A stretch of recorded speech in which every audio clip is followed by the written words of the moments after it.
Mes chers compatriotes, notre pays est en train d'être détruit sous nos yeux. Il est impératif d'agir sans tarder pour empêcher l'irréparable, à savoir la balkanisation du Congo. Une menace imminente qui met en péril notre souveraineté. Nous n'avons plus d'autre alternative. Il est temps de sauver notre nation du spectre d'effondrement. Depuis le 30 juin 1960, notre pays n'a jamais affronté un défi aussi existentiel. La guerre qui ravage actuellement notre territoire menace l'unité de notre nation. Dans ces contextes d'extrême urgence, la cohésion nationale doit s'imposer comme notre priorité politique absolue. Chaque jour, nos villes, nos territoires, nos villages et nos provinces tombent sous le joug des agresseurs, tel un héritage laissé à l'abandon. Combien de morts faudra-t-il encore pour que nous prenions pleinement conscience de l'urgence d'unir nos forces, de transcender nos divergences et de trouver une solution pour préserver les 2 345 410 km² de notre territoire. La balkanisation du Congo, insidieusement orchestrée sous nos yeux, ne saurait être tolérée. C'est un projet ignoble, une profanation de l'héritage légué par Simon Kimbangu et Patrice Lumumba. Aujourd'hui, plus que jamais, il incombe à chaque Congolais d'assumer sa part des responsabilités dans la lutte pour la sauvegarde de notre pays. Cette guerre, ces souffrances, ces vies fauchées en grand nombre nous enjoignent à un profond changement d'attitude. Nous ne pouvons plus nous permettre l'inaction ni la complaisance. Il est de notre devoir de contrer ceux qui cherchent à diviser notre peuple et à nous précipiter vers notre propre perte. Face à l'ampleur du désastre, la division interne est un luxe que nous ne pouvons plus nous offrir. L'initiative congolo-congolaise, que nous qualifions de processus de Kinshasa, proposée par la CENCO et l'ECC, constitue une opportunité historique pour mettre fin à la guerre et reconstruire notre pays. Ce projet ne se limite pas à un simple appel à la paix. Il incarne une profonde refonte de notre approche politique, une véritable révolution dans notre manière de vivre ensemble. Je lance donc un appel ferme à tous les Congolais, quelles que soient leurs appartenances, à se rallier à cette dynamique de réconciliation et de cohésion nationale.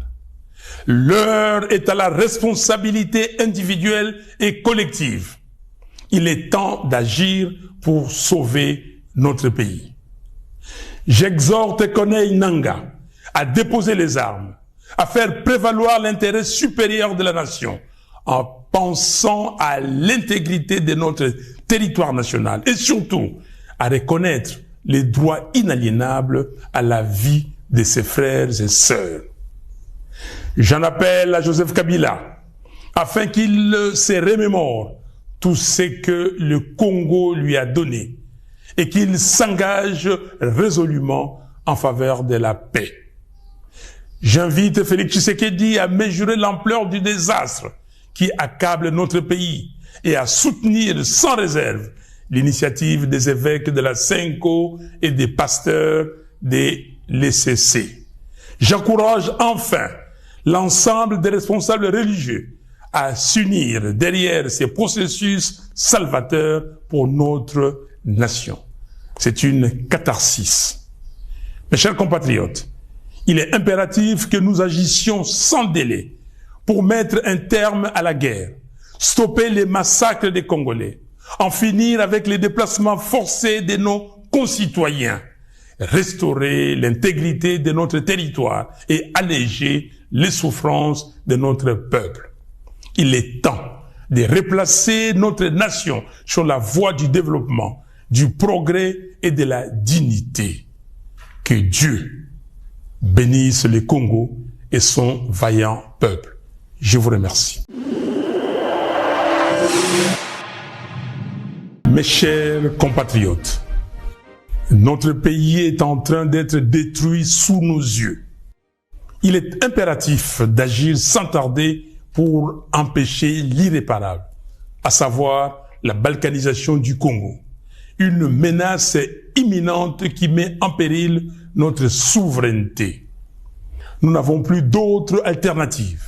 Il est temps de sauver notre nation du spectre d'effondrement.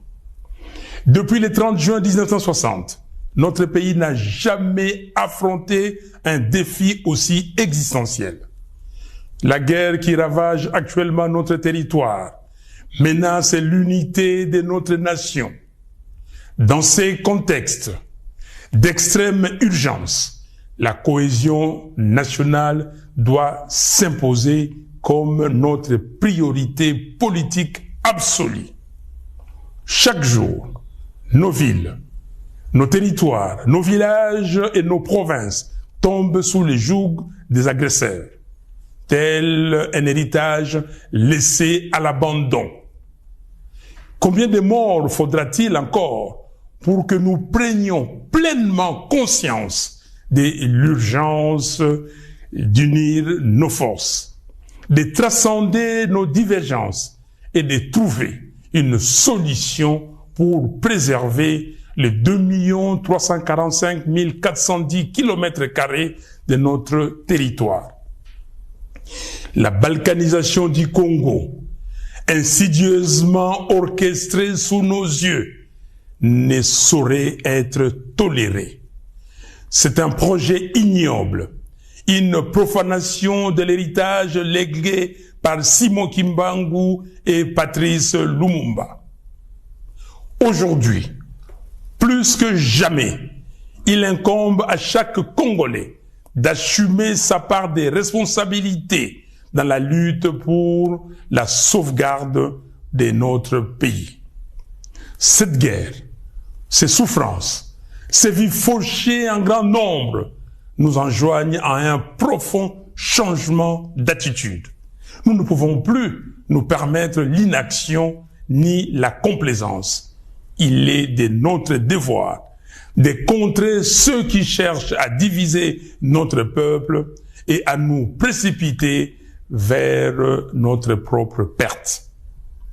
Face à l'ampleur du désastre, la division interne est un luxe que nous ne pouvons plus nous offrir. L'initiative congolo-congolaise, que nous qualifions de processus de Kinshasa, proposée par la CENCO et l'ECC, constitue une opportunité historique pour mettre fin à la guerre et reconstruire notre pays. Ce projet ne se limite pas à un simple appel à la paix. Il incarne une profonde refonte de notre approche politique, une véritable révolution dans notre manière de vivre ensemble. Je lance donc un appel ferme à tous les Congolais, quelles que soient leurs appartenances, à se rallier à cette dynamique de réconciliation et de cohésion nationale. L'heure est à la responsabilité individuelle et collective. Il est temps d'agir pour sauver notre pays. J'exhorte Corneille Nangaa à déposer les armes, à faire prévaloir l'intérêt supérieur de la nation, en pensant à l'intégrité de notre territoire national et surtout à reconnaître les droits inaliénables à la vie de ses frères et sœurs. J'en appelle à Joseph Kabila afin qu'il se remémore tout ce que le Congo lui a donné et qu'il s'engage résolument en faveur de la paix. J'invite Félix Tshisekedi à mesurer l'ampleur du désastre qui accable notre pays et à soutenir sans réserve l'initiative des évêques de la Senko et des pasteurs des l'ECC. J'encourage enfin l'ensemble des responsables religieux à s'unir derrière ces processus salvateurs pour notre nation. C'est une catharsis. Mes chers compatriotes, il est impératif que nous agissions sans délai pour mettre un terme à la guerre, stopper les massacres des Congolais, en finir avec les déplacements forcés de nos concitoyens, restaurer l'intégrité de notre territoire et alléger les souffrances de notre peuple. Il est temps de replacer notre nation sur la voie du développement, du progrès et de la dignité. Que Dieu bénisse le Congo et son vaillant peuple. Je vous remercie.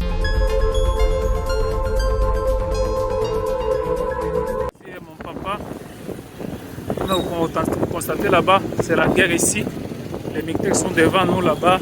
Ils sont à moins de 10 km d'ici, dans la cité de Saké.